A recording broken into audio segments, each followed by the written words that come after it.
তরুণ প্রজন্মের আদর্শ লড়াই সংগ্রামের অগ্রদূত গণ অধিকার পরিষদের সংগ্রামী সভাপতি জনাব বিপি নুরুল হক নূর, উপস্থিত গণ অধিকার পরিষদের সংগ্রামী সাধারণ সম্পাদক জনাব রাশেদ খান, মুখ্য সমন্বয়ক ফারুক হাসান সহ উচ্চ পরিষদ নেতৃবৃন্দ, কেন্দ্রীয় নেতৃবৃন্দ, নারী নেতৃবৃন্দ, ঢাকা মহানগর উত্তর দক্ষিণের সম্মানিত নেতৃবৃন্দ, স্পেশালি আমি ধন্যবাদ দিতে চাই বাড্ডা, ভাটারা এবং রামপুরা থানার সম্মানিত নেতৃবৃন্দদেরকে যাদের অক্লান্ত পরিশ্রমে আজকের এই প্রোগ্রাম সফল হয়েছে। জুলাই গণ অভ্যুত্থানে বেসরকারি বিশ্ববিদ্যালয়ের শিক্ষার্থীদের অবদান, 24শে জুলাই রাজপথে শুধু শিক্ষার্থীরা পা চলেনি, হেঁটে এসেছিল এক প্রজন্মের সাহস, ক্ষোভ আর মমত্ববোধ। যখন ঢাকা বিশ্ববিদ্যালয় খালি হয়ে গিয়েছিল, সমস্ত হল বন্ধ হয়ে গিয়েছিল, শাহবাগ চত্বরে যখন কেউ যেতে পারছিল না, তখন জুলাই 18 তারিখে এই রামপুরা, বাড্ডা, ভাটারা এবং যাত্রাবাড়ি গণপ্রতিরোধ করে ধরেছিল। সেই প্রতিরোধে সারা বাংলাদেশে আবার আন্দোলন ছড়িয়ে পড়ে। সেই আন্দোলনে শহীদ হয়েছে প্রাইভেট বিশ্ববিদ্যালয়ের 19 জন তাজা শিক্ষার্থী।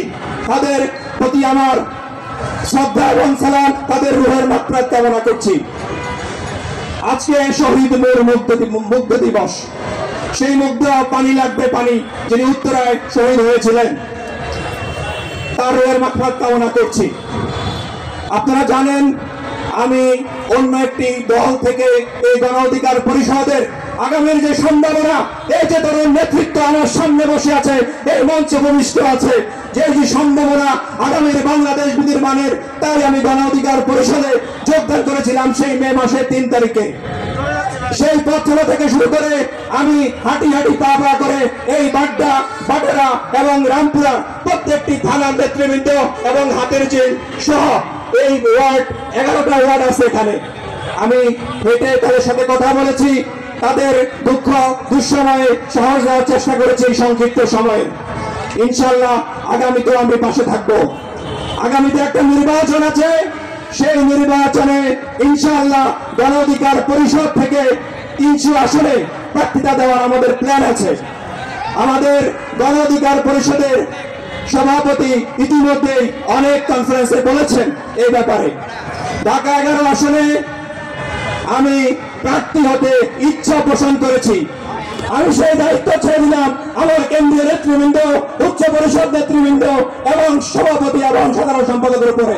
তারা যে সিদ্ধান্ত নেবেন সেই সিদ্ধান্ত আমি মেনে নিব এবং আগামীতে এখান থেকে যাকে প্রার্থীতা ঘোষণা করা না কেন আমি তার পক্ষ হয়ে ট্রাক মার্কা কিভাবে বিজয় করতে হয় ইনশাআল্লাহ আমি তাদের সবার সাথে থাকবো। আশা করি আপনারাও সাথে থাকবেন। এই এলাকার যেহেতু আমি কথা বলছি রামপুরা, বাড্ডা এবং ভাটারা, এই এলাকায় কিছু সমস্যা আছে আমরা সবাই জানি। এই এলাকার সবচেয়ে বড় সমস্যা, এখানে 4.5 লক্ষাধিক বেটি বসে আছে, যার মধ্যে 52% নারী, 48% হলো পুরুষ। কিন্তু দুঃখের বিষয় এই এলাকার মধ্যে কোন সরকারি হাসপাতাল নেই। সাধারণ জনগণ যখন অসুস্থ হয় তাদেরকে সেই ঢাকা মেডিকেল এবং মুগদায় নিয়ে যাওয়া লাগে, যেতে যেতেই তো যাবে তার জীবন শেষ। আমরা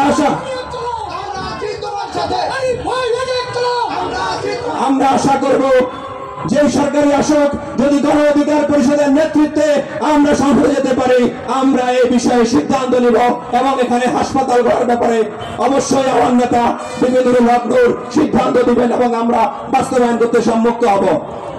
আরেকটা বিষয়, এই যে এত বড় একটা এলাকা, 30 লক্ষাধিকেরও বেশি মানুষ এখানে বাস করে, প্রায় 7 থেকে 8 লক্ষ ছাত্রছাত্রী, অনেকগুলা private university, private college, private school এখানে আছে, কিন্তু এই 7 থেকে 8 লক্ষ ছাত্রছাত্রীর জন্য কোন সরকারি কলেজ এখানে নেই কেন সেটা আমি জানতে চাই।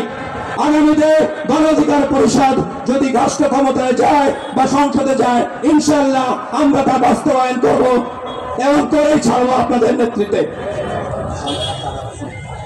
এই এলাকার মালিবাগ থেকে শুরু করে সেই চৌধুরীপাড়া থেকে শুরু করে সারাদিন যানজট লেগে থাকে। এই যে ভাঙা চূড়া যত রকম বাস আছে সব সময় একটা যানজট লাগে, এবং আপনারা প্রায় শুনবেন এখানে রোড অ্যাক্সিডেন্টে মানুষের মৃত্যু, এবং সেটা কোনো অভিজাত পরিবারের সন্তান না।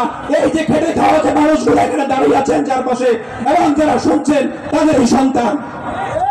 ইনশাআল্লাহ আগামীতে যদি গণ অধিকার পরিষদ রাষ্ট্র ক্ষমতায় যায়, সংসদে যায়, ইনশাআল্লাহ এই রাস্তায় সুশৃঙ্খল ভাবে বাস, ট্রাক, লরি সকল কিছু চলার জন্য সিদ্ধান্ত নিবে গণ অধিকার পরিষদ। এবং এই এলাকায় যে মাদকের যে একটা আস্তানা গড়ে উঠেছে বিভিন্ন জায়গায়, সেই ব্যারাইট থেকে শুরু করে এই রামপুরা থেকে শুরু করে বাড্ডাহাটায়, ইনশাআল্লাহ আমরা সেটা অপসারণ করার জন্য আমরা ব্যবস্থা গ্রহণ করব। আজকে যারা এখানে এসেছেন কেন্দ্রীয় নেতৃবৃন্দ, আমি সবাইকে ধন্যবাদ জানাচ্ছি।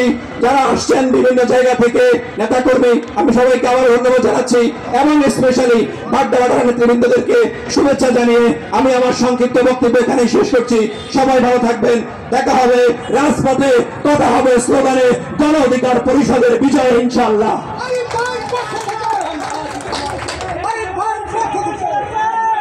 ধন্যবাদ।